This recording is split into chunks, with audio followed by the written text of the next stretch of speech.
छाछरे जे ward number 1 जे रहवासियन school में उस्ताद मुक़रर न थियण खिलाफ एहतिजाज कयो। रहवासियन राणो खान बजीर, वली मोहम्मद ऐं ॿियनि एहतिजाज कंदे चयो त प्राइमरी स्कूल सखी बजीर पाड़ो में 100 ॿार दाख़िल आहिनि, पर उस्ताद 3 महीननि खां मुक़रर नाहे। हुननि चयो त सिंध हुकूमत सिंध में तालीमी एमरजेंसी जी ॻाल्हि करे थी, पर शहरी इलाइक़नि में बि ही हाल आहे जो 3 महीननि खां उस्ताद मुक़रर न कयो वियो आहे। असां टीओ ऑफिस में दरख़्वास्त भी ॾिनी आहे, 3 महीना थी विया आहिनि, उन्हनि असांखे आसरा ॾेई रहिया आहिनि, अॼु न सुभाणे अव्हांखे उस्ताद मिले थो स्कूल में। वियो अॼु बि असां स्कूल 4 महीननि खां खुलियो पियो, ॿार वेठा आहिनि, पर उस्ताद कोन्हे असां वटि।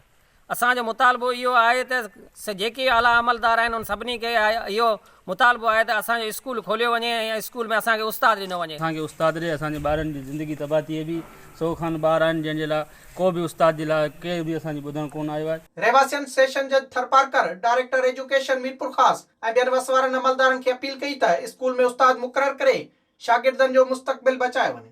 विज़िट कयो अवामी आवाज़ मीडिया ग्रुप जी वेबसाइट awamiawaz.pk।